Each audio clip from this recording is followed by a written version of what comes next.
All right, so let's call the order of the meeting. Here at 9:35. I'd like to go ahead and review the minutes of June 12th and also August 21st. Does anybody have any questions about the meetings, I should say? So, do I hear a motion to approve the meeting minutes? Anybody? Kate, Alana? Yeah, I can make a motion. Okay. I'll go ahead and, well. Can I second it? I don't think so either. So. Kate, can you second it? She's probably having a hard time with the speaker. Or Matthew, you want a second for the motion? Sure, I'll second it. Okay. Any questions on these? All in favor? Indicate, say aye or something. Aye. No, thank you. And aye, so. No, Kate. Kate's always had trouble with it. For the microphone. Can you unmute her?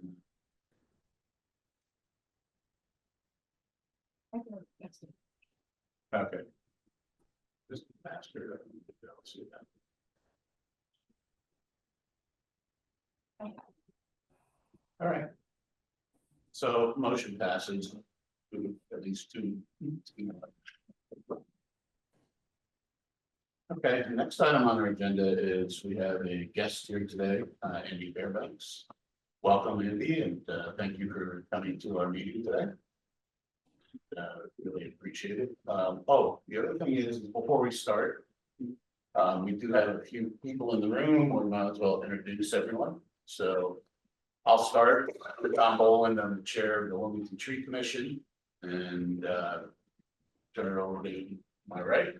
I'm Dan. I'm Dan Camacho. I'm the executive director for the Alliance Keep Your Trees. And I'm Margie Herring, president of the Alliance for Cape Fear Trees.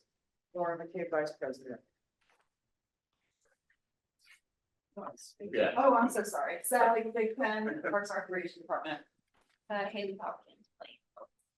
Andy Fairbanks, Parks and Recreation Department. Okay. And then on the phone, I have. Well, I can go. I'm Alana Seaman. I'm a professor at UNCW, but I'm also on the tree commission, and I have students about to walk into my classroom. okay. Thank you, Alana.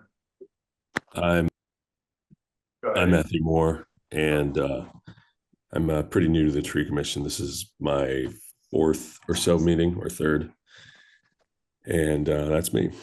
Thank you. Aaron, you want to? Aaron Reese, arborist for the city. Thank you. And I don't know if Kate can unmute her phone, but anyway. Kate Carden, she's been a member of the tree commission. So yeah. All right, we'll turn it exactly.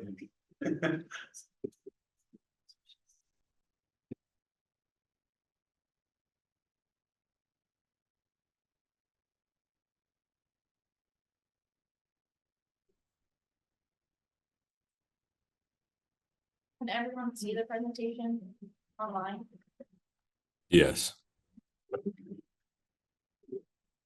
Give this just a second. Sure, take your time. So first, I want to thank everybody for having me out this morning to the meeting, to give you an update and provide you an overview of the longleaf pine restoration work that has been completed at Halliburton Park. This project has been started in 2024 and will continue through 2025. Would like to provide a little bit of oversight about the park. I know many of you have probably been there before. It is a 60-acre nature preserve. It has been recognized by the North Carolina Natural Heritage Program as the South Wilmington Sandhills.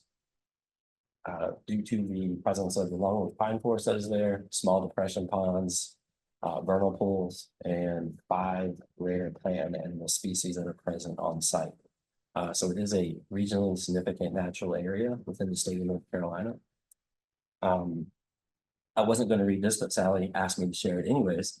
The North Carolina Natural Heritage Program surveyed the park in the late 1990s and early 2000s as part of a New Hanover County Natural Community Inventory. With that, the longleaf pine forest is classified as, at Halliburton, is classified as xeric sandhill scrub coastal plain variant. And so there's many different types of longleaf pine forests.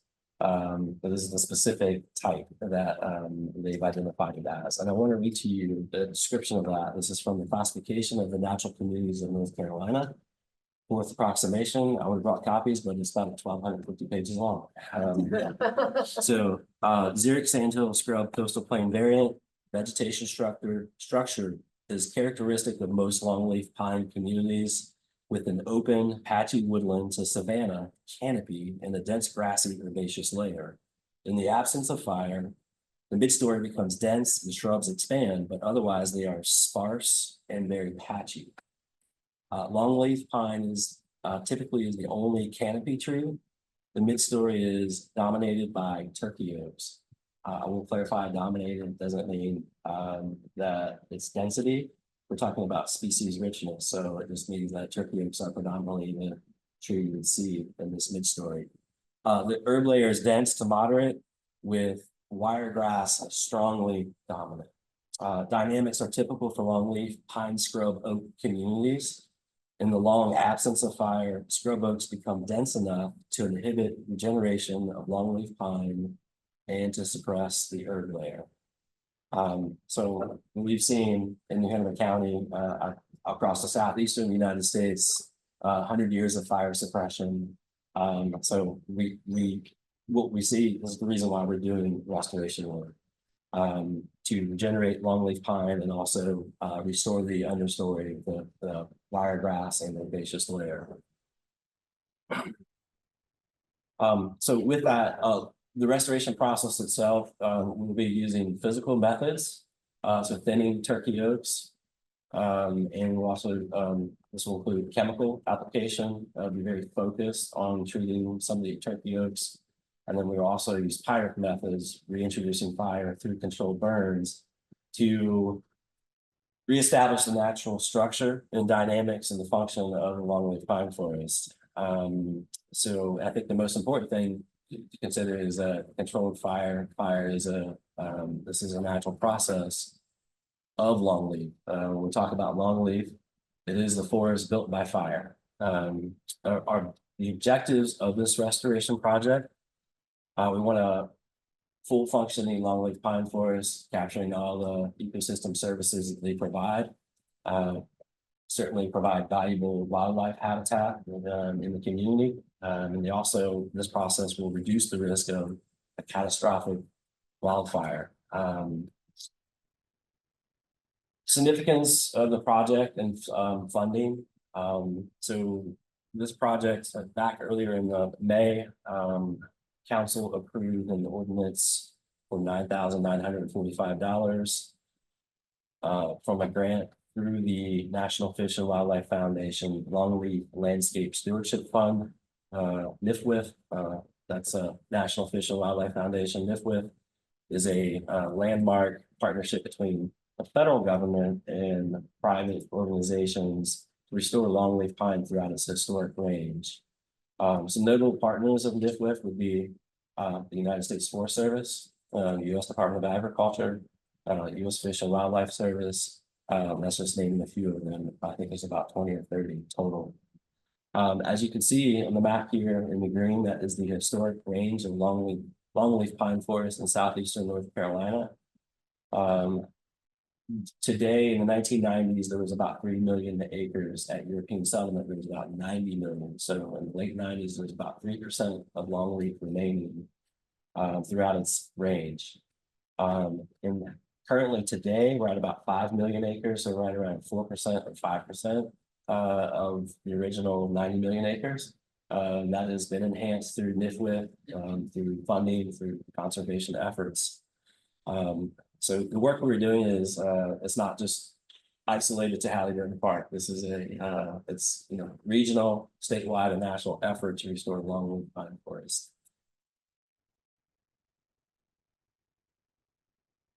So to date, currently, we have completed 12 acres of mid-story reduction of turkey oaks in the park, and that would be in track 1 and 2 in the green and yellow tracks.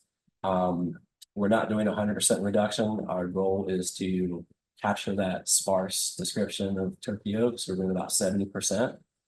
You can see photos on the right, top was before. You can see the turkey oaks there, 6 feet tall, 12, 15 feet tall. They're scrubby oaks. And then the after photo after mid-story reduction underneath that. So our next steps will be to track 3. That will be the blue track here. That will be complete approximately another 10 acres of mid-story reduction. We will also, when that's completed, we'll follow up with controlled burns in these areas. And then preceding that, we'll plant wiregrass in the understory. So I mentioned the fire forest. Longleaf pine is one of the most biologically diverse ecosystems in North America. It's probably the most endangered forest ecosystem type as well. At Halliburton Park, we have documented 425 species of plants and animals. Just to kind of give you an idea of how diverse these forests can be.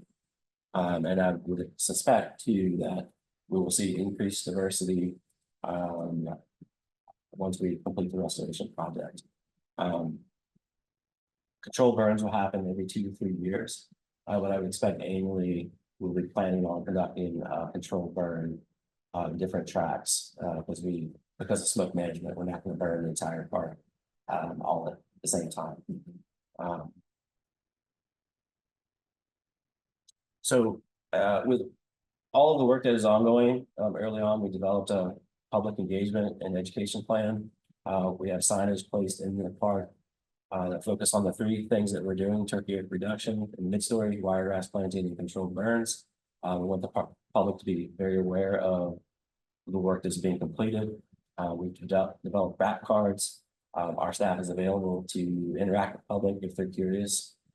We've provided personal tours of the restoration site to educate the public about it and why it's important. This afternoon, we're doing a public engagement media day at Halliburton Park. And of course, we've pushed out information on social media. And most importantly, I think would be, our big event would be Fire in the Pines Festival coming up on Saturday, October 5th.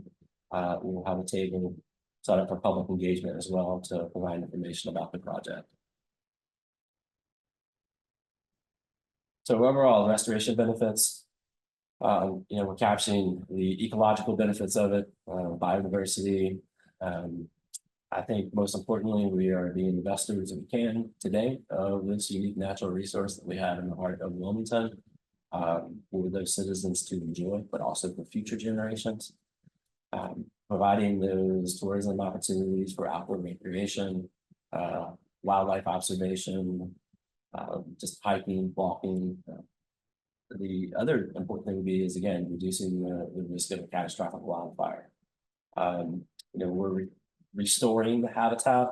If we had a catastrophic wildfire come through, a canopy fire, we're looking at potentially losing 60 acres of longleaf pine forest at the park. And if that were to happen, restoration efforts would be way more extensive than the work that we're actually doing now. We would be starting from scratch, planting longleaf seedlings. And just a note too, average age of the longleaf pines at the park right now, about 70 or 80 years old, and that coincides with looking at aerial photographs in the park. That area was logged and cleared and right around the early 1950s. So that makes a lot of sense. So any questions about the work that we're doing and completing? I know with folks from the Tree Alliance and Tree Commission. Yes. So Andy, that footprint, this is in an urban setting, so it doesn't provide any kind of habitat corridor. It's kind of an island of 65 acres of longleaf pine that we're, trying to preserve, right? I mean, when you talk about the wildlife, it's gonna be things that don't migrate. It's gonna be birds, it's gonna be insects. I see you have a picture of reptile. Right, because it's surrounded by concrete. Halliburton Park I will is surrounded. say, so I don't want to say 100% because we do have the green space. So the southern part of the park is in the Barnard's Creek watershed. And historically, the cypress pond behind the center, there was a seep that drained into the Barnard's Creek. We do have that greenway space going all the way out to the Cape Fear River. Oh, really? Okay. So that is, if you look at like Echo Farms East. I know this we area have seen- very well, because my husband and I bicycle through Yes. Echo Farms and then come across 17th by Halliburton Park, and I'm a beekeeper, so I know about the bees there. Yeah, so if you're on Carolina Beach Road by the St. Andrews coming down, so that whole, there's a stream corridor that wildlife does have that to utilize. We've documented, wait for that to pass. We've documented river otters at the park. So, that we do get a lot of migratory bird species that utilize it in the spring or in the fall as well, passing through. So, but I mean, for the most part, it is, somewhat isolated now.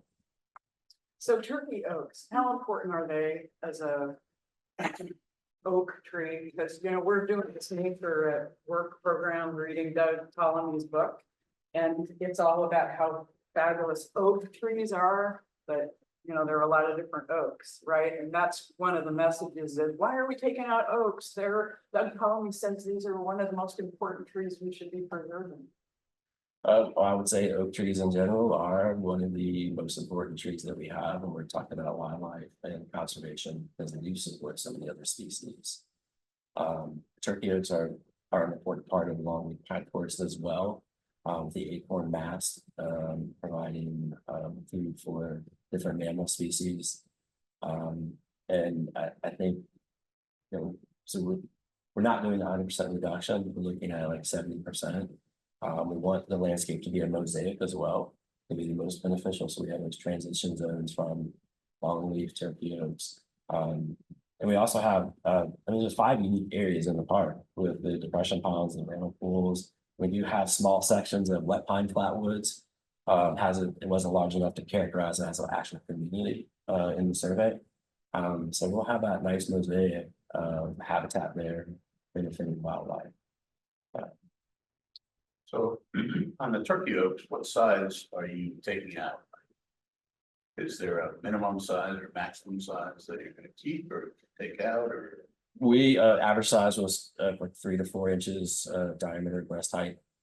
So these are smaller turkey oaks. Got it. We want to leave the larger ones, the more mature ones for acorn mast. Okay, so mostly, like you said, understory trees that, and removing them helps the longleaf pine regenerate. Correct. So the density of turkey oaks that's currently at the park is inhibiting longleaf regeneration. So longleaf is fire dependent because the seeds need to land on bare mineral soil. When you have turkey oaks, you have all this leaf litter build up. Those seedlings just land on top of that. They're not going to germinate and take root.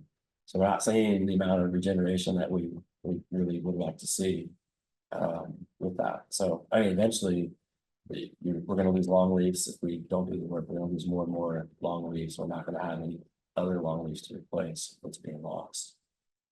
Is this longleaf forest type the same as that's across from the visitor center, the Carolina Beach State Park? I would have to see specifically. I don't want to say it's the exact same classification, but that is pretty dry out there. I would suspect that it's either xeric sandhill scrub, or it could be xeric, could be the coastal ferns type. Okay, Because yeah, I mean, Carolina Beach State Park has all, like this park has 4, Carolina Beach State Park has its own different forest type, but I was just curious if that is a model.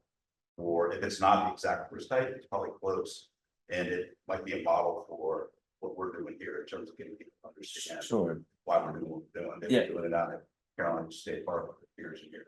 they have, and I referenced that to some of our park visitors that were curious about the work we were doing. And stated when I was a seasonal at Carolina Beach State Park, that area you see across from the visitor center looked like Halliburton Park today with the mid-story and the turkey oaks. Through the resource management program, they have since done restoration work, and you can see the results of that. So, You know, Andy, obviously, I'm very biased by all these emails I've been getting from Robert Brown, but you know what strikes me here is you, as you said, the point behind, the strategy behind this is to preserve a 60-acre nature preserve of longleaf pines. This isn't an urban recreational park. I mean, we want the public to enjoy this, but I get the impression that some people are maybe, you know, oh, it's a park, there should be a baseball thing and a volleyball thing, and there should be grills, and everything should be this shaded walkway, right? So is that part of the messaging to make sure people really understand? But we need people to fall more in love with longleaf pines here, don't we? Right? I mean, now they're scared of them, they want to take them down because they're gonna fall on their house, and you know, ooh, that park looks so barren, why aren't there more shade trees for me to walk on? So, yeah, originally, when the city was gonna develop the park, it was, the original plan was an athletic field complex, and the footprint would be the exact opposite you see today. The parking lot would be the only conservation area, wooded area. The rest of the park would have been wagon wheel softball fields. And through with a survey by the Natural Heritage Program, some local environmentalists, Andy Wood was very, I mean, really, he's the one that, if it wasn't for Andy Wood, then that may have actually happened. So this was the 90s. This was in the late 1990s, and through public meetings and with city council input and learning more about how unique this natural resource is, they decided to preserve it as a natural, as a nature preserve. Do you know, to me, that's an important part of your messaging. That history, how we got to where we are. I mean, And to call it nature preserve maybe instead of park. yeah, it's not. You know, really park is park, it's Halliburton active, nature nature preserve. preserve is passive. Yeah, and I think that is important too, and I think that's why I started off with that messaging. Because it is a significant natural area, and I would like to follow up with our staff. To maybe, you know, have signage that indicates this is South Wilmington Sand Hills Nature Preserve. I know we can't change the name of the park, but you know, can They be- have a defining tagline. Yeah. Where are you also delivering this talk? Do you have other audiences that are targeting, that you're targeting with this message? And So I have, so currently has been just with our local commissions and the city council, but we're more than happy to come out to any group that would like to hear it. So Have you scheduled presentations for the neighborhood down in the area where the park is? I have not. Yeah, and I think Haley, you agree, right? We kind of. That's needed, I think. Or maybe the only person who's gonna show up is Robert Brown and all you want to do is argue with you, right? Yeah, we talked about a community meeting, but the fire and the plans serve as that community meetings. We're asking people, you know, come to a bigger event to get other things from it. Yeah, that's Those are true. going to talk about. I can't believe you get asked. We think that our invitation to have a table at that probably got lost in Allison's inbox.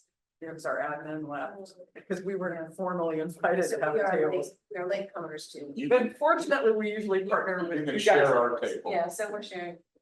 You can share our table. We have about 40 exhibitors this year, so That's I good. might have to share the tables. It's fine. It's- We're good ribbons. I would like to, so you're very familiar with some of the misinformation that's been posted and put out there. The Abrams and Milwaukee, I believe is the name, study on as specification of oak pine forest. That is really focused all across the East Coast. I'm looking, if you look at the summary of that study, it really explains what happens when you remove fire and what's happened to Halliburton Park. And it also is a call for restoration efforts in these fire dependent ecosystems. Because the longer we wait, the more difficult, the more expensive it will be to restore those habitats. Yep. I think the other thing too, this is an important part of our natural cultural heritage. You know, the production of naval stores, unfortunately that led to the demise of the longleaf and forestry practices too, that was part of it. But this is a significant part of our culture, you know, with naval store production. Wilmington was about pitch and turpentine. It was like the Saudi Arabia of oil. It was the economic engine that drove Wilmington and built our city. So, you know, it's important to preserve that, but also thousands of years previously as well. So we're looking at with the use of fire from indigenous people in the area. That's an important part of the natural and cultural heritage as well. You know, I think one thing we would like to do is put on our website a specific, you know, Halliburton Park, and obviously we don't want to generate any content. We want it to be your all's content. But one of the things that we want to do is when people have a question like, you know, they're taking a tree, my neighbor's taking a tree down, or why are they doing this? That we can, if we get an email, we just give them a link and it takes them probably to a place on our website that then takes them to other places for information.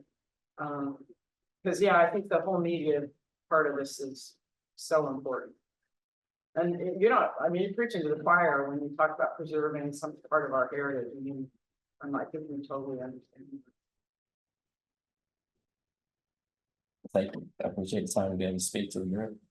No, it's very, very good, very, very educational, and you know, helps us to present to the community, you know, all the background information we might not have had.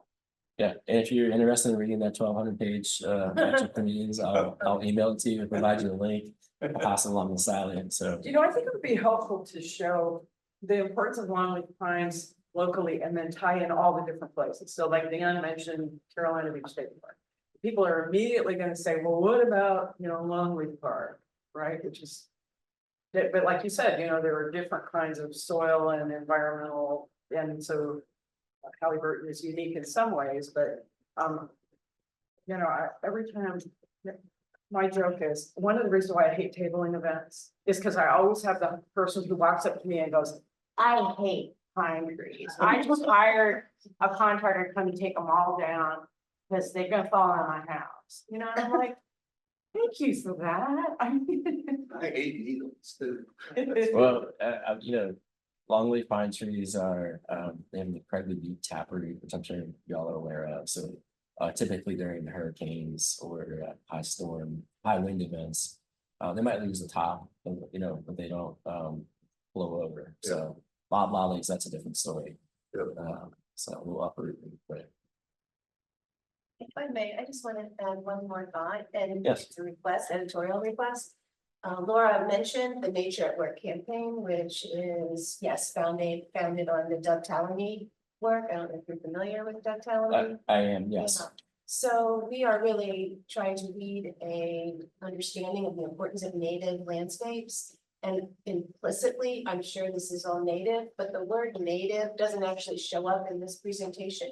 We're really trying to add value to the understanding of native. So if it's possible to work native landscape or native habitat, or native, you know, ecosystem, if that's true, you know, it just kind of becomes part of that overall campaign that we're working to build. Yeah, absolutely. That's a good point. Thank you. Okay. Anybody on the phone have any questions? Matthew, Aaron? No, all good here. Okay. You have anything else to add, Aaron? It's really fascinated that there's. No, I think you did a really good job with that presentation, Andy, and it really covers it. Thank you. Well, like that shows that wildlife corridor that connects, even if it's narrow, to Hager River, that would be so cool to see and understand. Yeah, I mean that's something to that's something that people are curious about.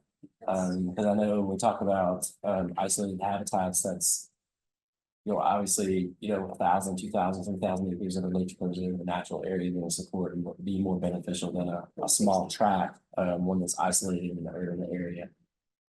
So yeah, I will update that. Okay, cool. Yeah. Yeah, well, what would be interesting is to see, you know, throughout the city of Wilmington, all of these tracks, so to speak, that we would say, okay, here's a park, but it's actually tied to this, which is tied to Cape Fear River or the intercoastal or whatever else, so that, you know, we can promote all sort of natural habitat areas of, you know, migration, so to speak. Type of things, you know, turtle, whatever. Absolutely, yeah. Yeah. Well, it is, so kind of tying with that, you mentioned about Carolina Beach State Park earlier. So the east side of the Cape Fear River or the western side of Hennepin County from Carolina Beach up through, along River Road, of course, that's entirely different now. Through Midtown with Halliburton Park by the hospital, and then downtown Wilmington, if you cross on 421, from 421, that's all Sand Hill region of the area. You know, the park is part of that. May not be connected, but it's still a part of that landscape. So, Good. Thank you. It's a good presentation for Rotary clubs and garden clubs.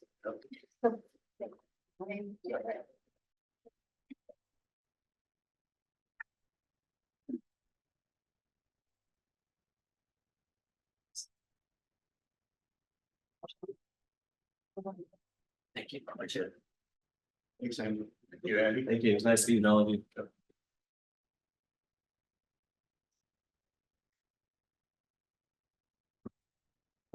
So the next topic on the agenda is update on Market Street replanning project.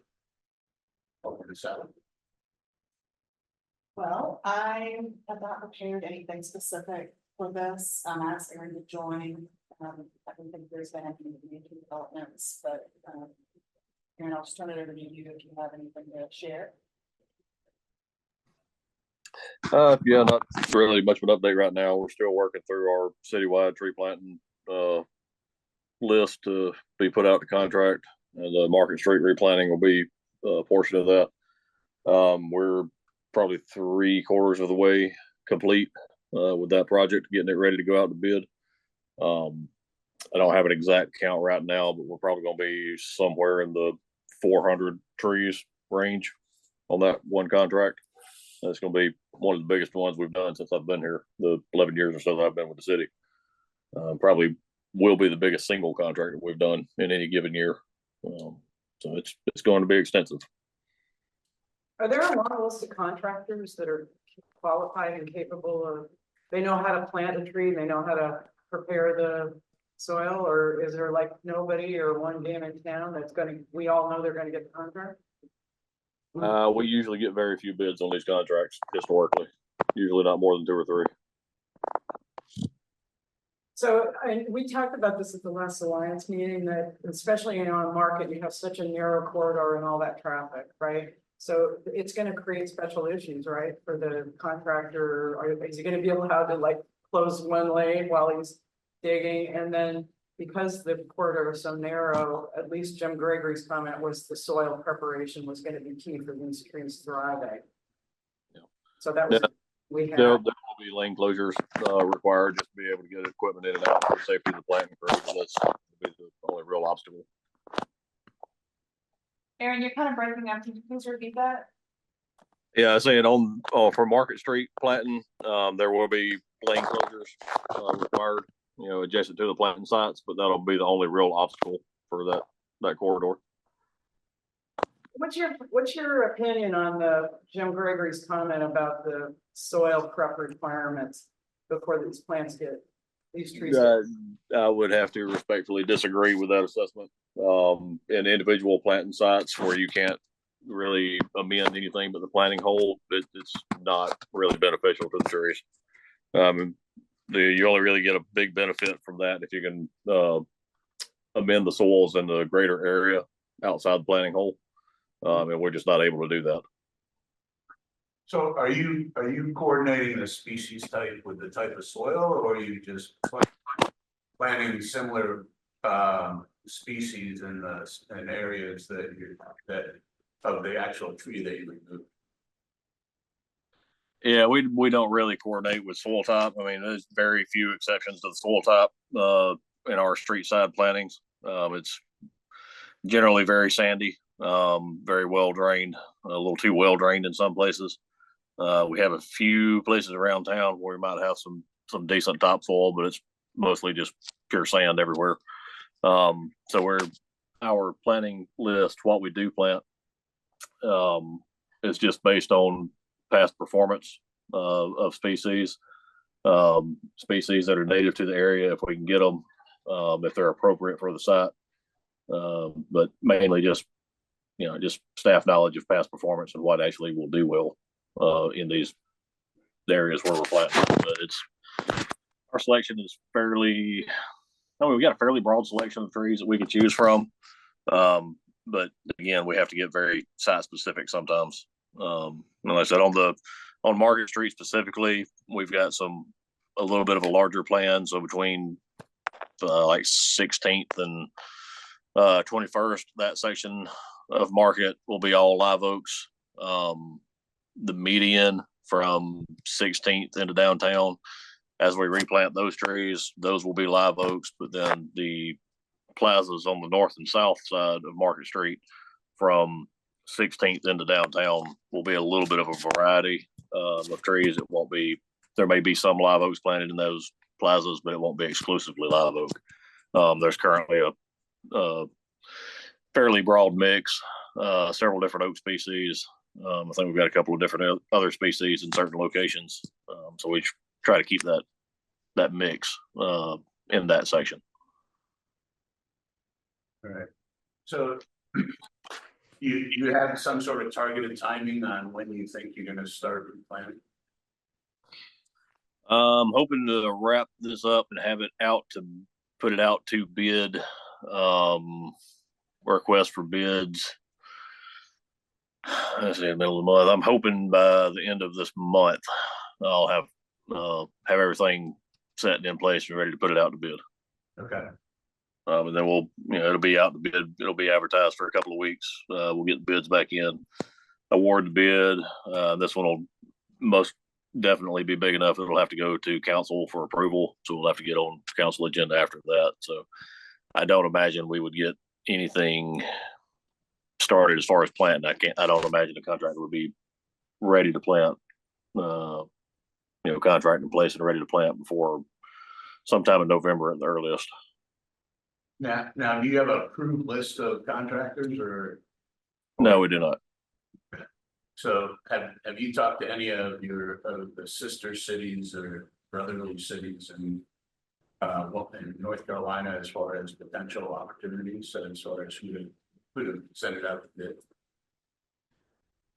It's put out the bid just like every other city contract. We don't have any contractor specifically that we would send it to. It's just put out on the open market request for bids.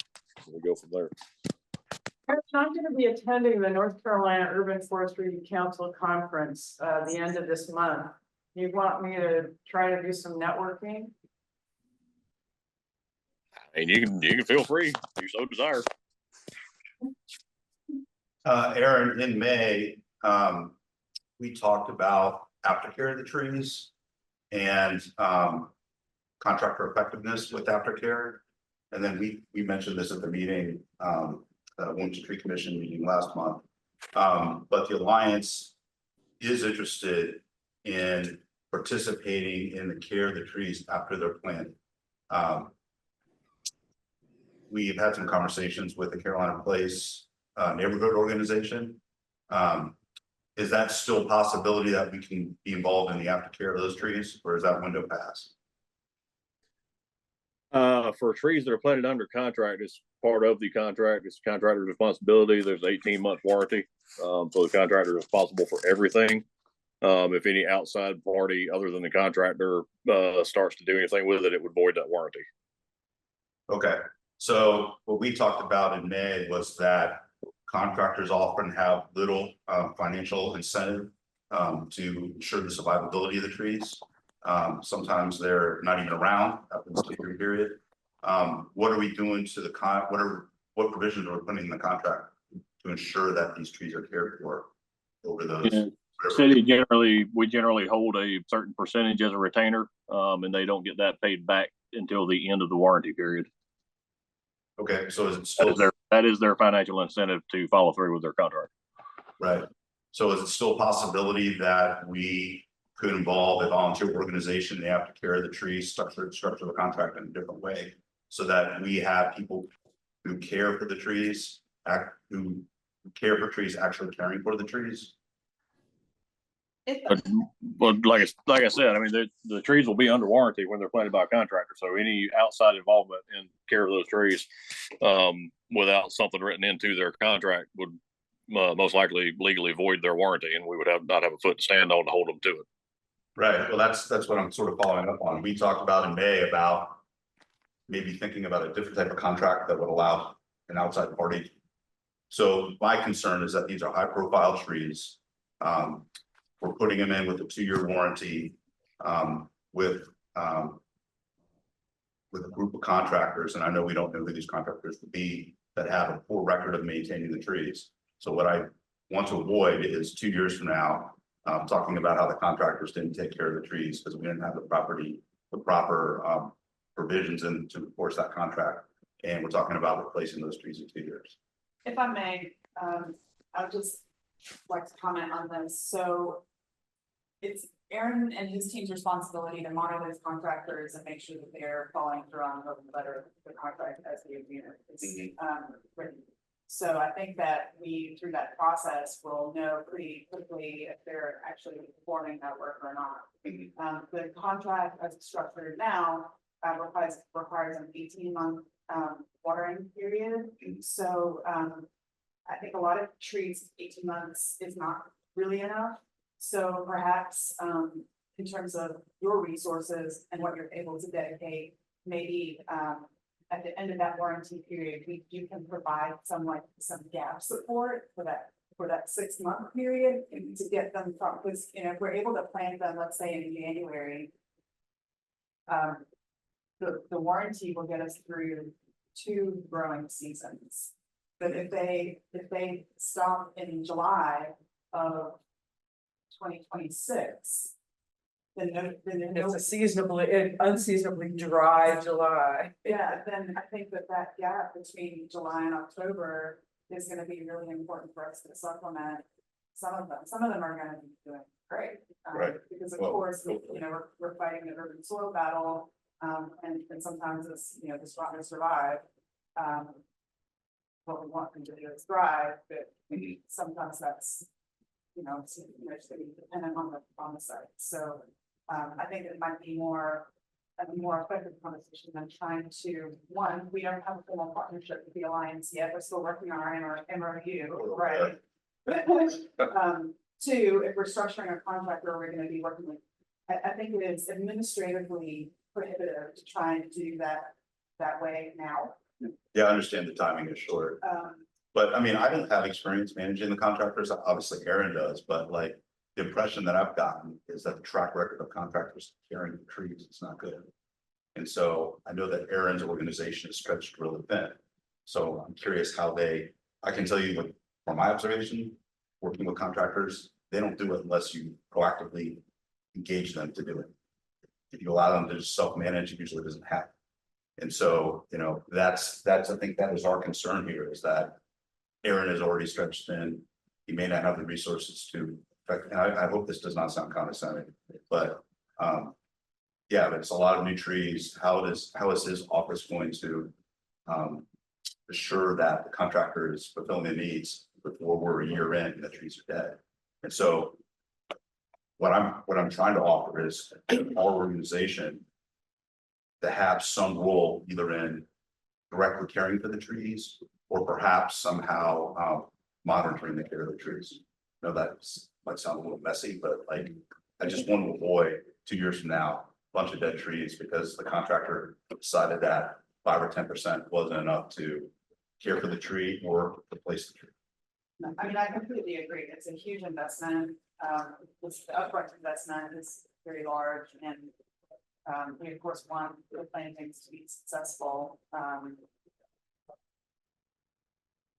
Maybe there's a conversation, Erin, that can be had in terms of assisting with monitoring, but Well, the neighborhood's gonna do that anyway, and, you know, I mean, I would throw that out, that whether any of us like it or not, we will be getting emails from people that are, because they don't know where else to go, and they're gonna be saying, you know, they spent all that money and they put these trees and nobody's, you know, and we're gonna come back to you, right, and say, okay, the public is coming to us and asking these questions, the answers have to come from you guys, and so if we can be proactive and anticipate that, and, you know, and to the extent that the homeowners there can and will keep an eye on it when they're out walking their dogs and stuff, I think we should anticipate that and plan for it.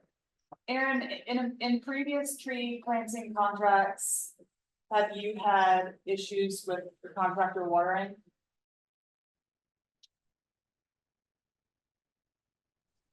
Sorry, trying to get a tablet to work here. It's always an issue to some degree. Some contractors are worse than others about it. But I mean, there's always going to be an issue with contracts, just like Dan alluded to. I mean, a couple of contractors that we've had major issues with in the past will probably not be working for us anymore going forward. So there is that. I mean, we don't have anybody specific in mind, so who knows? It's kind of a toss up, always has been. And Dan, not trying to, you know, talk bad about the Alliance at all, but as far as the Alliance being involved in a, you know, watering and aftercare for a contract of this size, I would really have to question the ability of the Alliance to do that. I mean, from what I've seen, you're honestly struggling to maintain just what you've planted under your grant programs. And that's not a slight towards you. It's just a very large undertaking. So, I mean, if the Alliance wants to get involved with aftercare of stuff that we plant under a contract, if we rewrite the contract to do it that way, I would really have to see a solid plan on proposal how you plan to do that. Yeah, with regards to our current aftercare performance, if you have specific shortfalls that you are aware of, I would love to hear about them. You know, we planted 225 trees this past year. In the first year that I was executive director, we could have done a better job of planting them.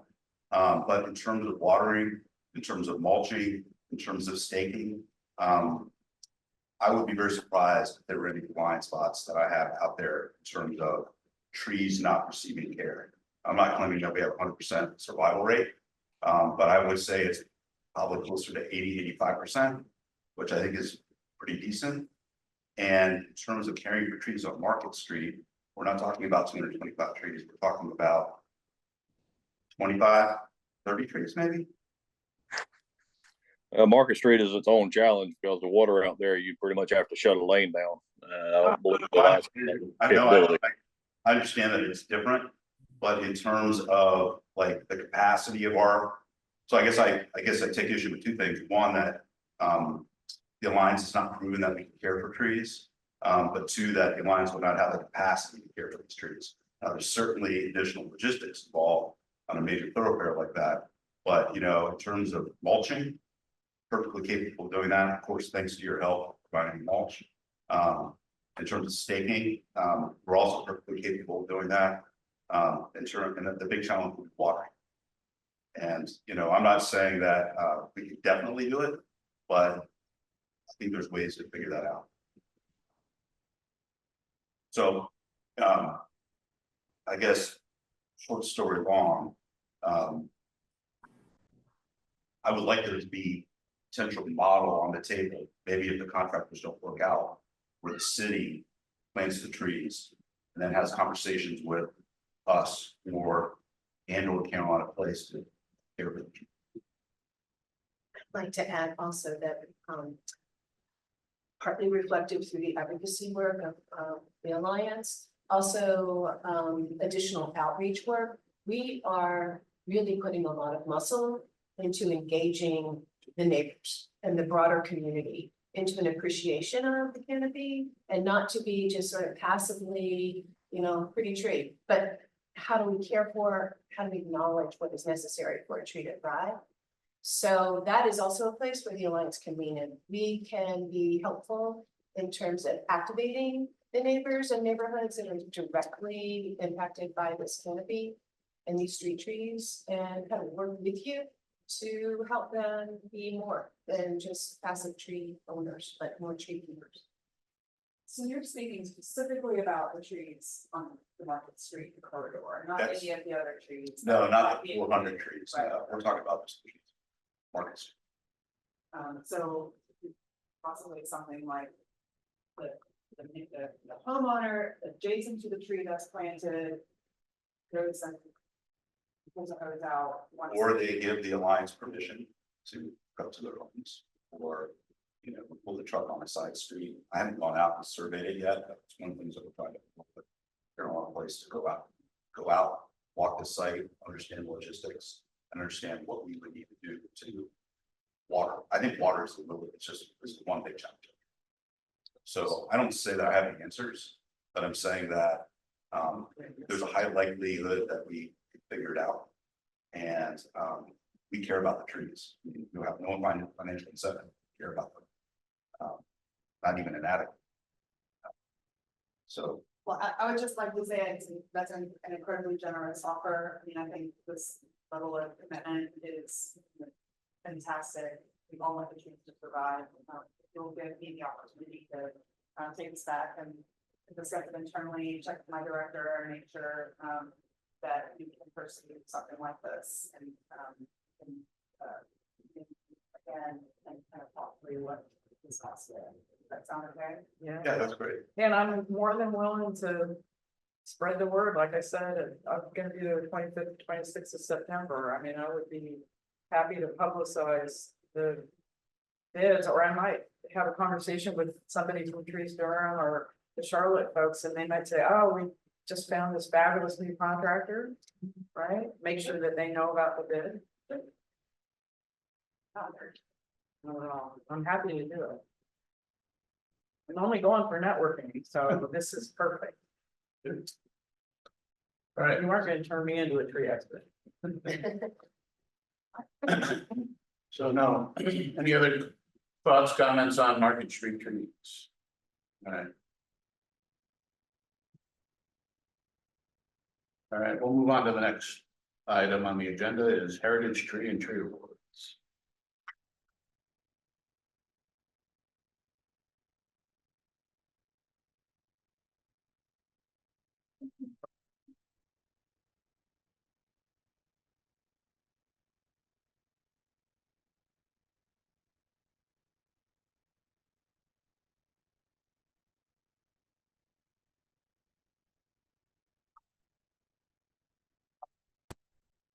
All right, so. So the first tree that we measured, it was off of Second Street. And this is also where her house was potentially going to be removed because of the bridge change. Went and measured the tree, and as you can see, its point calculation was 248.6. 75% of the champion tree was 270. Is there a historical significance to this tree?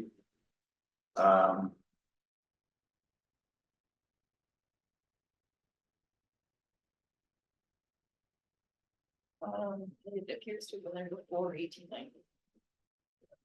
Yeah, Could be quite old. yes, quite old, yeah.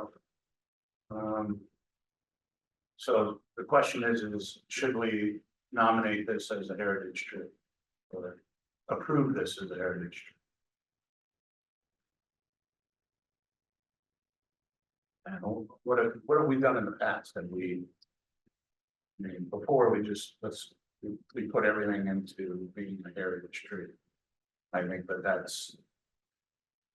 I mean, the way that, in order, as a, as an incentive to become a heritage tree, I think we definitely need to approve as many as possible to maintain and show our focus on maintaining trees. So even though this doesn't come up to the minimum, I think from a historical perspective and a community perspective, I think it's important that we honor this as a heritage tree. Does this house have a black? No, I don't remember it. I don't know. Well, then we'll know the history of the house. Yeah. And sometimes the history of the tree can tie to the history of the property. Right. Things that is nuanced. I know the owner, when we met with her, said she had done a lot of research herself and had pulled out like the original site plans, the tree that existed before the home there. Right. So. Yeah. But yeah, we do have several different categories for heritage trees, that size, history, Yeah. and then other special significance. So definitely think Yeah. if the commission is interested in recognizing the tree, it'd be Yeah. totally acceptable. Yep, I agree. And then the second one is the one, off of Princess Place. And this was, I thought, a very extraordinary tree. And so this was the before picture. I do not have the after. The after picture is after picture, yeah. If you go back this slide. So this, all of the limbs off to the right, they removed. The owner of this property. So. Yeah, but, It didn't cover. well, no. Could have been over their house. It was over their house and, yeah, but anyway. So, I mean, based upon the significance of this tree, I would say, yes, it's one of the larger trees that we have. Live oaks in the area that I've seen. So, and this was also a second tree that was also in her yard. So she had, the owner had two trees, and the first tree was recognized, and this is the second tree. And then as I walk the property backwards, there's also some pine, long pines or blah pines that are significant too. But there was so much underbrush in there. Didn't even go in, I walked along to get outside. So, from my perspective, I think we should recognize both of these trees.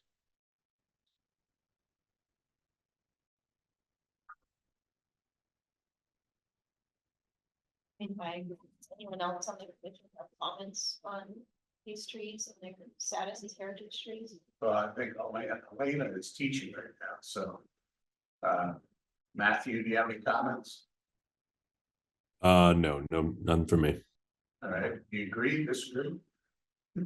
I'd say yes, they make good heritage trees. They look very beautiful. Okay.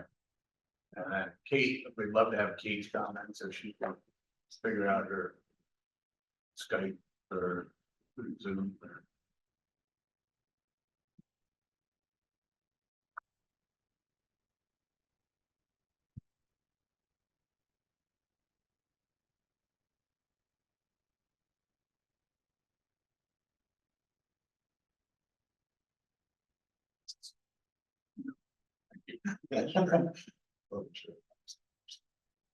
Yeah. All right, I can send an email follow-up to make sure we get everyone's. yeah, thoughts. yeah, why don't we do that?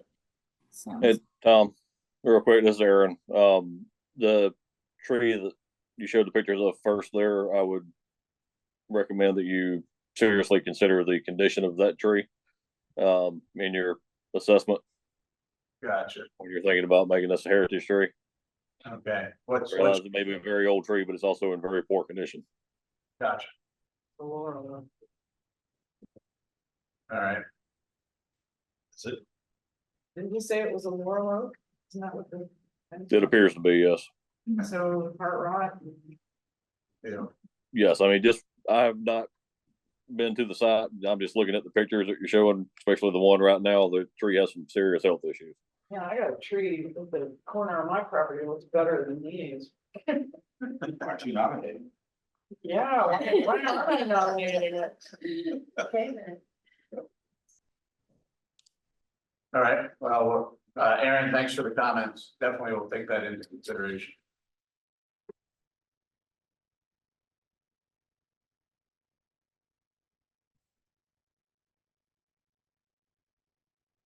All right, so next is, we had three focuses of our strategic plan. Tree ordinance and enforcement. I know Jim Gregory was very adamant about this one, and Jim has since gone off the committee. So it's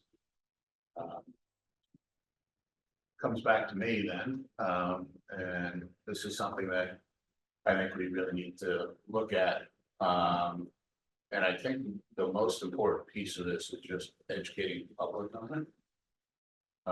And you know, we did get a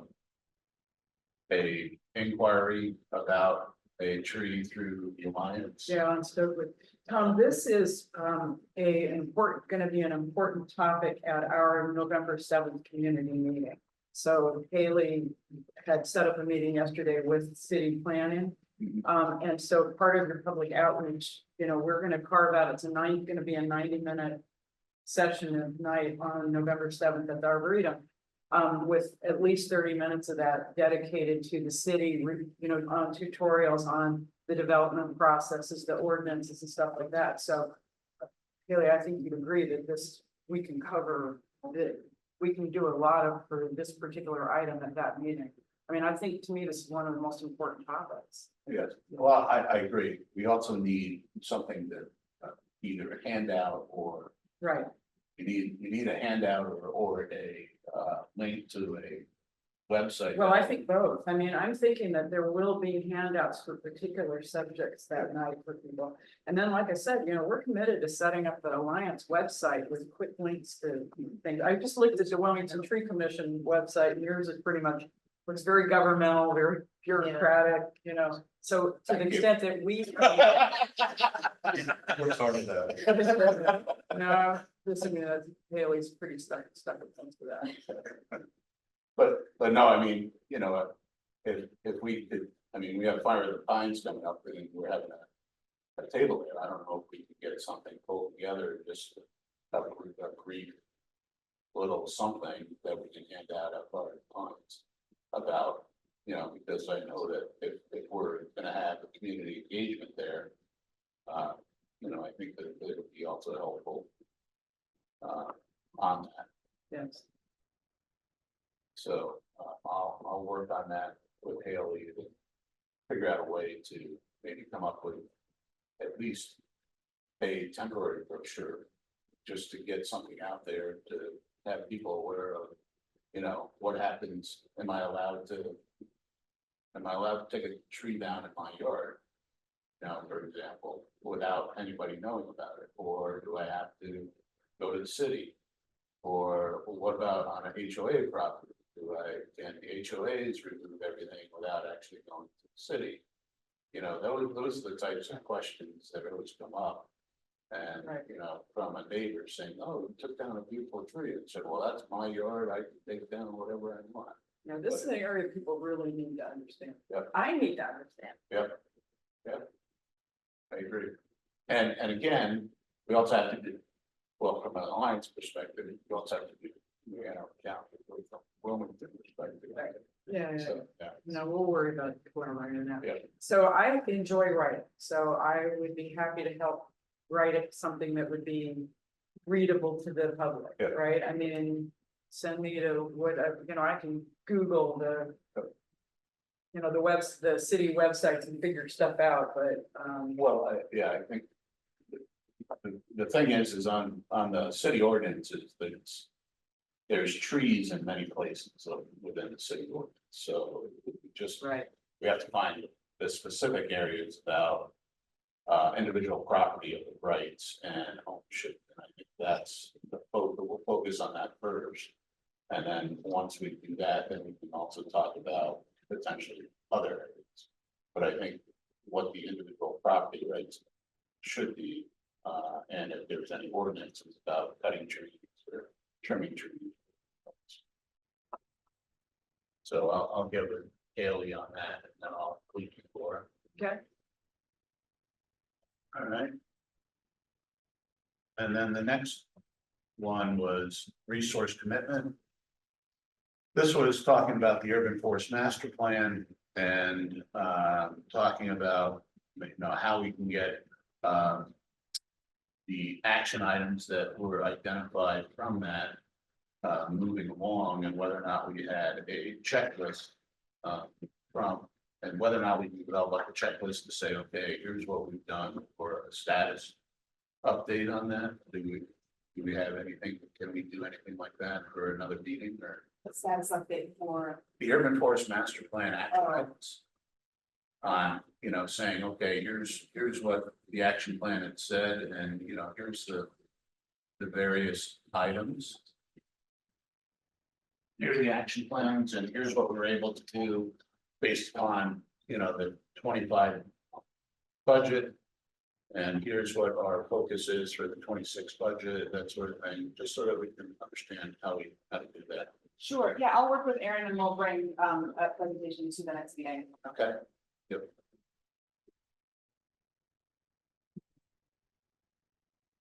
All right. So, and then along with the tree ordinance enforcement, we have community education. So, we just talked about community education on enforcement. Another area that Dan and Kate have been working on along with Haley is our top 10 list or our top. And they've done an excellent job. We have Keystone, they have large native flowering trees, top 10 native flowering trees that they've identified. Now, as far as why we picked how we picked the top 10, I don't know. But Well, I want to be clear, this is Kate and Haley that done most of this. right, Kate has done the research, Haley has done the formatting. Yeah. I have not done a lot on this. yeah, But I think the flowering, oh, did you rank them? Or is that, This is the ranking that, I'm not sure if they were to be ranked, but this is the same as. yeah, well, I think these are in alphabetical order. Cool. I don't know if they're alphabetical order on the, yeah. My thought with the top 10 list is that like people are always, when you publish a top 10 list, people are always debate it, argue it. That sort of starts the conversation. So, I kind of thought that might be what we do here, and might even count them down over multiple days. Maybe that's too much work. well, first off, to Dan's point, why don't we remove the number? No. I like the numbering personally because it creates, why in the world is Snowball number 10? That's a lot better than a dogwood. Conversation. Yeah, I don't know if I'll have a general public conversation, but I also thought that, perhaps we can do a poll. And see what people thought about our, they can vote for the list themselves. I don't know if there's enough people that know the difference between a silver bell and a snowball, but anyway.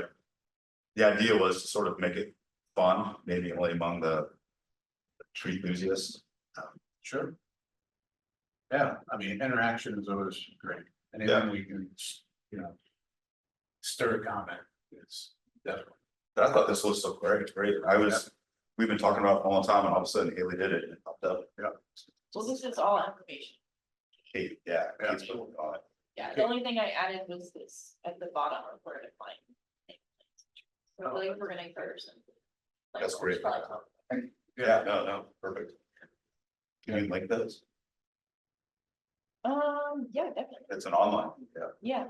Yeah, but what our plans are is to try to maybe issue some of these at part of lines.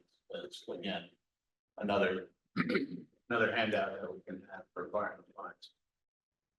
Was part of the reason for all this is to wean people off of crepe myrtles? And if so, should we say more than 25% of our canopy is crepe myrtles and we need to diversify? Like, I think whenever I drop that into conversation, people are like, "Ooh, really? Because if there's a blight, it's only bad."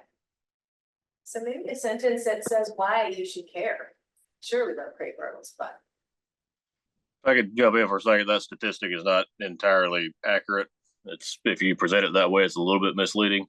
That percentage of the canopy being crepe myrtles is only street trees within the 1945 corporate limits. Right, based on the survey. It's very constrictive. It's only street trees and only within the 1945 corporate limits. So if you break that out citywide, it's a much lower percentage. okay, well then never mind. Yeah, but that's also one of the action items from the urban core is to identify what is, how much crepe myrtles we do have citywide, not just within the area of the 1945 city.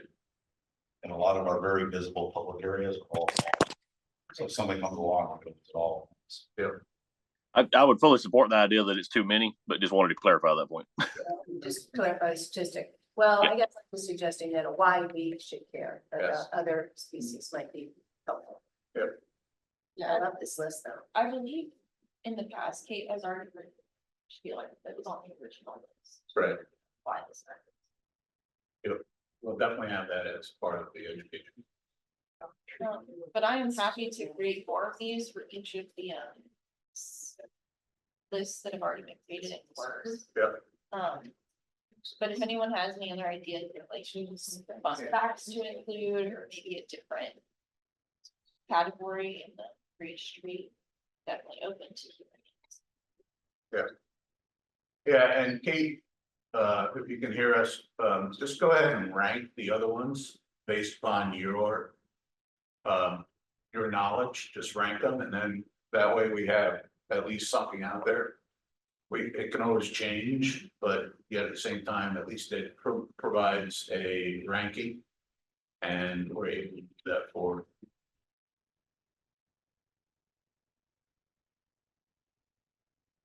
Like some of the lists. Like Yeah. this. Yeah. Wild. That should be important. So she does have a little commentary about what is a keystone tree. It might be interesting to know that they attract hummingbirds. What they attract. You have some desired butterflies. Right. You have some desired in one area. Yeah, I think there's a list for fire. Oh, there's one. Okay. Cool. All right, Kate and Haley, great job. Thank you. And these are available on where? They're not available yet. We're still in development. Still, will be available where? Yeah. What we're trying to do is target at least have a couple of these for fire compliance. So that we can give out stuff with fire compliance. We'll share it on social media. That we have meeting. Like it's on the website. We will say, hey, we've got an upcoming distribution. You know, we're gonna have some more looks there. Yeah. Number 4. Yeah, sure. All right, so. Gotcha. All right. So the next item on the agenda is the Alliance for Cape Retreat. Okay. Tree steward class has started, started on. I believe it was November 10. And we've got somewhere between 20 and 30 stewards that have attended our first 20-30 students that have attended our first 2 classes. Our first one was at the Arboretum. Our second one this past Saturday was at the MLK Center, where we actually went out and planted some trees. I wanted to thank Aaron for providing the trees that we put in on Saturday, and Sally and City of Wilmington and Mary Jones are making the MLK Center available to us. I thought it was a really good class. We had a good time planting those trees. It seems to rain every time we try to hold a class. So it's just been good for the trees, makes teaching a little bit more challenging. I also wanted to thank Aaron for taking a comment that I had made in a meeting about, wouldn't it be great if we could take the truck out on Saturdays? And he went and made it happen. So the stewards are able to take the truck out on Saturdays. We haven't done very much yet, but anyway, that's a big help to us, especially for our tree stewards that have full-time jobs. Thank you, Aaron. Thank you, Aaron. We're working on, I mentioned this before, we're working on the Williston Oak Project. Where it's a community outreach educational event where we are going to harvest the acorns from. We were gonna harvest the acorns from the big oak that sits between the 1930 and the 1950 building. We're gonna work with Williston Middle School and their AIG program on the science side and also on the community outreach side. So we went out this past Friday with Henry Farms, very excited to identify, the week that we were gonna come out and see how far along the acorns were. Much to our shock, there are absolutely no acorns on that tree. I know about masting and I knew about masting, but I didn't realize that, I knew in non-masting years there were fewer acorns, but I didn't realize there were years where there were no acorns. So, we are going to do the project, with a tree, another large live oak that sits right in front of the Williston Middle School building. And, so we're really excited about that. You have anything you wanted to add? Well, I'll add that Penderley Farms is super excited about this project. Fortunately, the woman there who is leading it, Samantha, is an educator. So she is diving in with all kinds of enthusiasm. This is all positive, very exciting. So that'll be going forward in coming weeks. We're working with the Williston Alumni Association, to do this project. And it will be a multi-year project, but we will be giving away saplings, next year or the year after, depending on how well they grow. We have a couple of events coming up. We're going to be doing a tree, distribution with International Paper, either in Maplewood or what. We're still determining the location. I've been corrected on my pronunciation of White Bull, so Well done. did I get it? Am I close to this time? White Bill did not cut it with some members of our board. And we're also going to be doing a tree planting on November 10th, which is a Sunday, which is unusual for us. And that will be with Audi Cape Fear. They're giving $100 for every new Audi they sell during September and October for the planting. And we'll be planting those trees on the properties of the many nonprofits that they work with. Those nonprofits will be responsible for care of those trees. What's the one, do you know when the tree distribution is gonna be? November 2nd, it's a Saturday, yeah. So we are working with IP to determine the exact location. Hopefully it'll be, well, I won't say hopefully, it might be in Ridgewood, could be in Whitehall. If it ends up not being in Whitehall, work on the distribution. They're very enthusiastic to have one. The Alliance has good news. We got a big grant, biggest grant we've ever gotten, from the Arbor Day Foundation, part of the IRA grant funding, through the U.S. Forest Service. It is $100,000 for a 3-year project to grow our tree steward / tree keeper program into something called a tree captaincy program. And so we realized that when we were out taking care of trees, we get approached quite a bit by the neighbors, the residents of the neighborhood, expressing an interest in helping us take care of the trees, expressing an interest in getting the trees themselves. We realized this is a natural and organic outreach opportunity to involve people.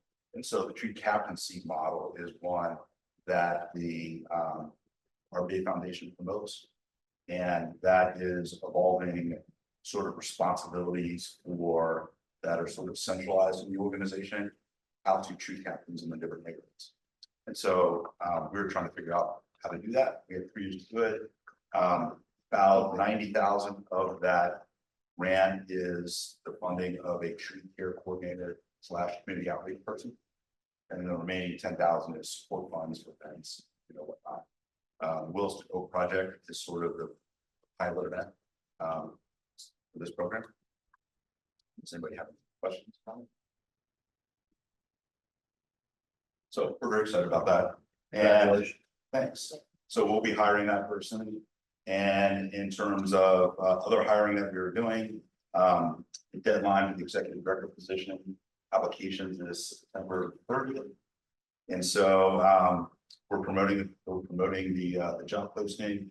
If anybody here at the Wilmington Tree Commission knows somebody that might be interested, please point them to our webpage. Okay, there's a link for it at the top of the webpage. And that's over it. Thanks. All right. Thanks.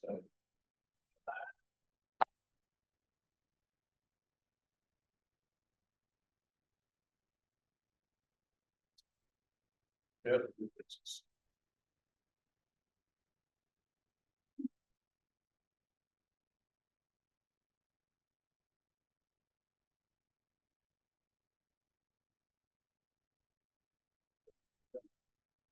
When I'm saying this environment. Oh, fire and fire.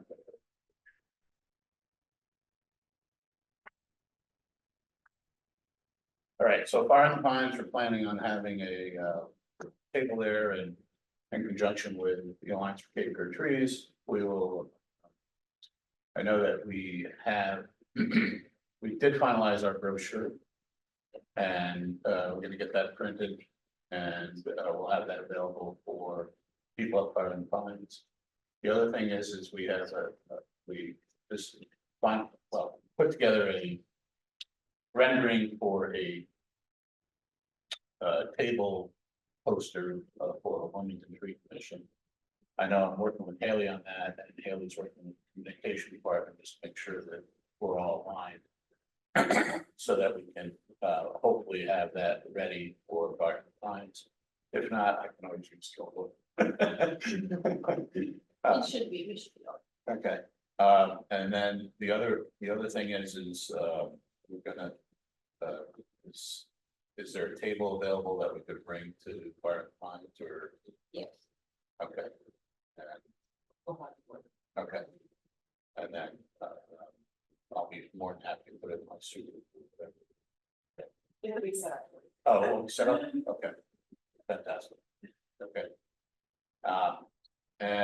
But other than that, that's it for now. I have you a volunteer sheet, just if you're available Oh, to okay, come and sit at the table and talk to people, please put your name down.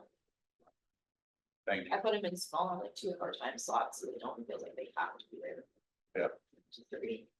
Well, I probably will be there from 10 to 3. I'd also like to add that, the city staff are gonna have a table with a representative from the Nature Conservancy to talk about the restoration efforts at Halliburton Park. We have invited Dr. Gregory to join us as kind of a subject matter expert. I don't know if it's gonna be available or not, but I wanted you to know that, we're planning to have that. It's available. Oh, fantastic. I wonder if Craig Tenbrink would be available. Oh, You know, yeah. Craig Tenbrink is relatively new on our board. And his background is forestry, but his job is he manages the natural areas of Camp Lejeune, but he lives in downtown Wilmington. And he's a longleaf pine, passionate guy, another one of those tall, quiet arborists guys. But I mean, if Jim Gregory wasn't available, Craig might be willing to. Yeah. Tenbrink. I can send this kind of awesome. So, yeah, so future events, Tree Fest, January. I have to reach out to the coordinators of that just to make sure that we get our names on there. So I'll do that. In the next week or two. Arbor Day, need some help in reaching out to school or schools to find a school to plant a tree for Arbor Day, so. If anybody has any contacts, try to figure that out, so.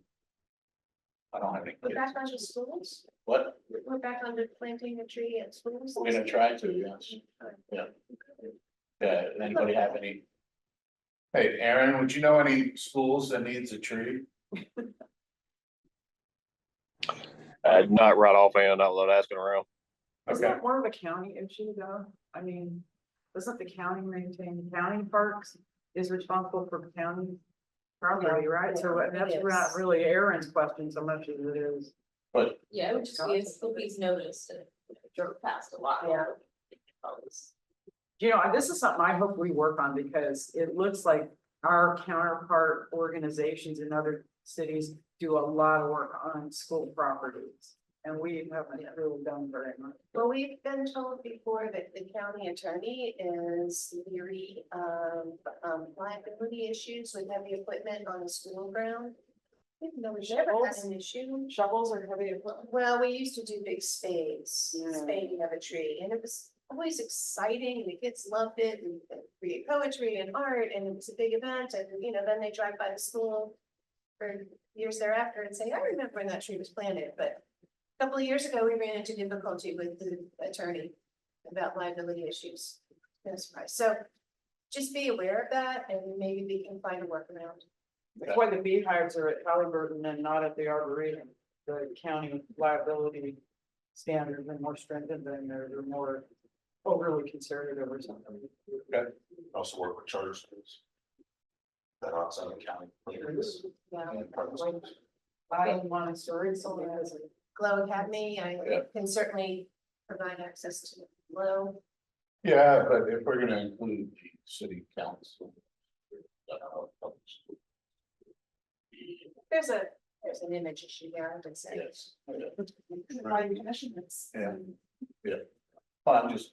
Okay. Drew also. It's all very good. Yeah. That's all. It should be, yeah. Okay. Educated. Well, I've already talked to her. She said to contact directly each of the schools administration. So she did. Yeah, she told me. Okay. And I think so. The schools usually get the changes. Well, I'll reach out to city schools and see what they say. We're gonna find 10 locations to find one and plant one each of our flowering trees on that list. That's an example of these new beautiful trees. Yeah, I'll go ahead and reach out to the city schools to see what happens. See how many replies I get. I get more than one, it's good. Okay. So, yes. Then I'll probably need the tree stewards to plant. The other schools. All right, let's see.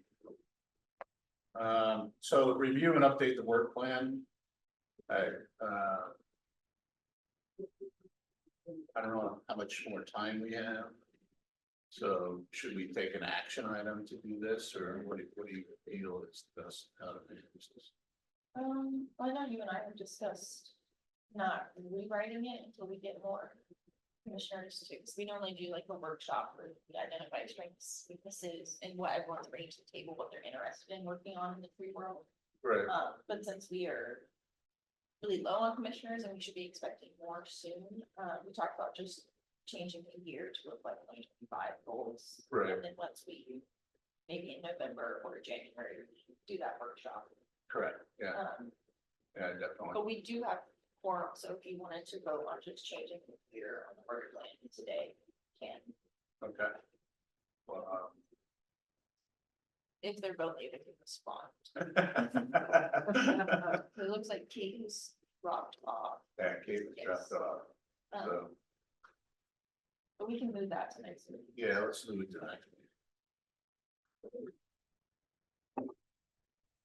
The other thing is, for anybody who's still on, we have elections in November, so if anybody's interested in any of the positions, there's chair, vice chair.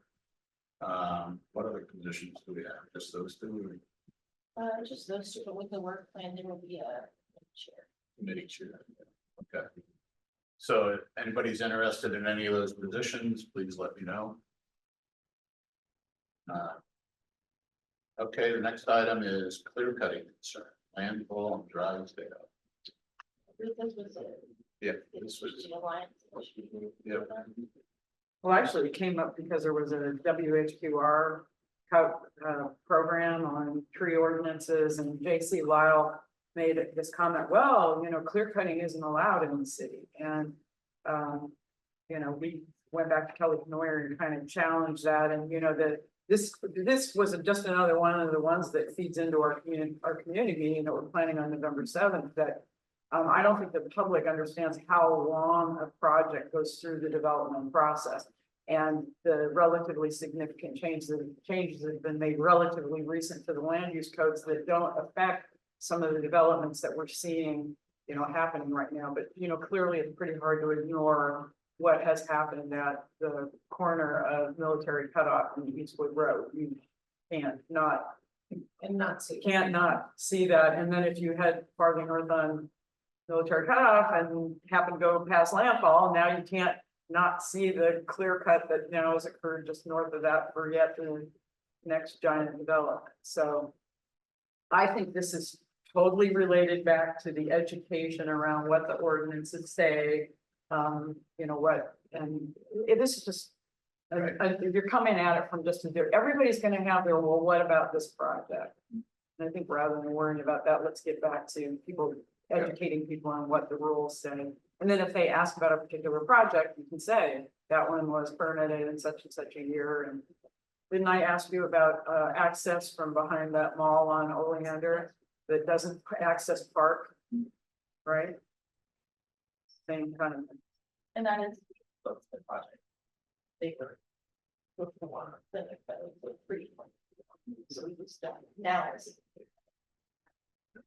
The question will come, well, what else is in the pipeline that I can look forward to seeing?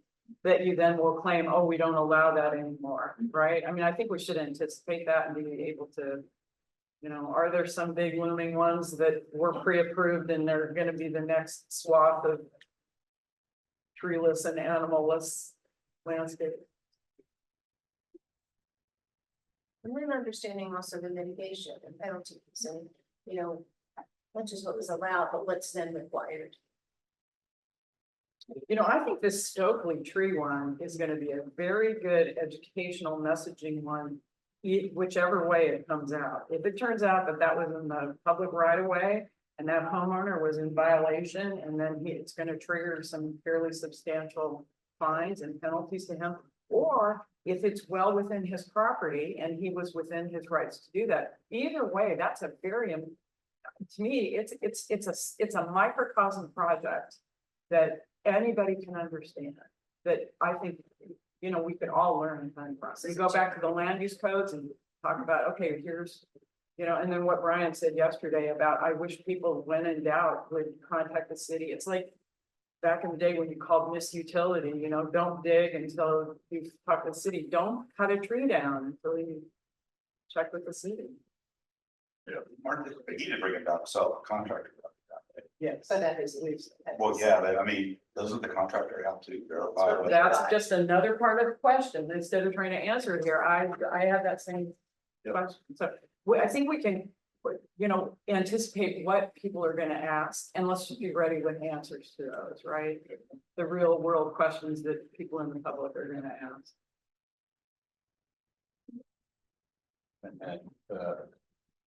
the Piney Ridge Nature Preserve, is that also? That was also the one. Yeah, so that's the Reader Carnivorous Garden. Okay. And again, you know, the NC Coastal Land Trust, we mentioned Nature Conservancy.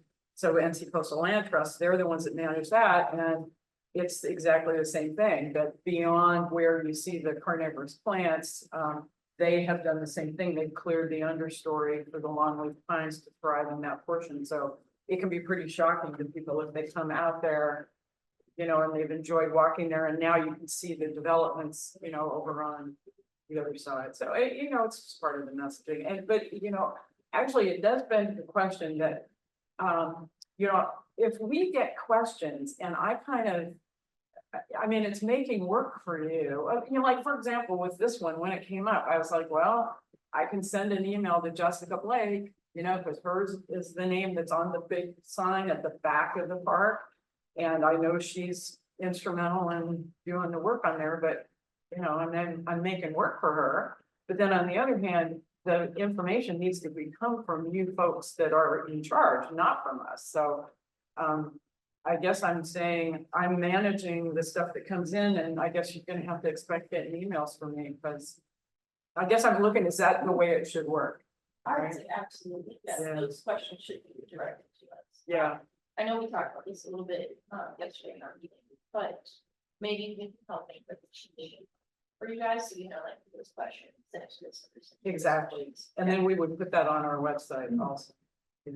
I mean, I mean, with the Stokely thing, 5 minutes, I Googled, I went to the city website and immediately found zoning at Wilmington NC. No, I didn't realize it was Judy, you know, I talked to her yesterday, but any homeowner can do that.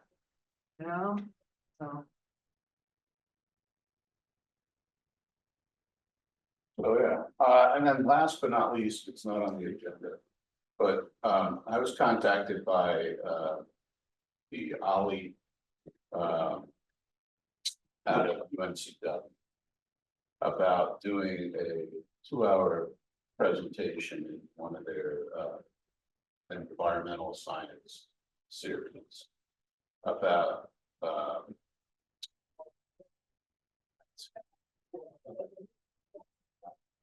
they want to know what the initiatives with trees are around the city of Wilmington. And they reached out to the Alliance for Cape Creek Trees on it initially. Because they wanted to understand what is the Alliance doing. And they also reached out to me to find out what the city's doing. Connie did a presentation a couple of years ago. Who? Connie did. Okay. Connie was invited to Ollie. I went to it. Half the audience was from Brunswick.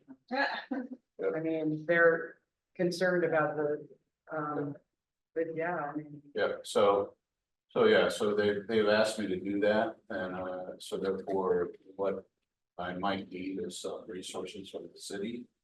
Or maybe have someone from the city also present at this, they're looking for the spring semester of Ollie at UNCW. And I just need to provide them with an abstract of what it's gonna be about. So I'll work with Haley on it. And then we'll see what resources from the city we might need, whether or not Sally or Aaron, like, or if the Alliance wants to be there too. Yeah. So you can forward me that email. Which one?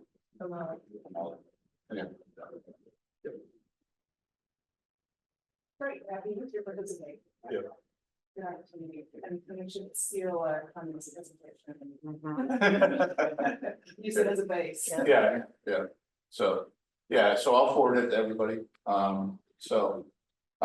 Anybody else have any other topics that I missed? Matthew, do you have anything? No, nothing for me. Thank you. All right. Alana, are you still there? In our way, PG. Aaron, do you have anything? No, I don't. Okay, thank you. Anybody, Laura? Dan? Mark? Thank you for having us. Okay. I call the meeting adjourned. Thank you very much.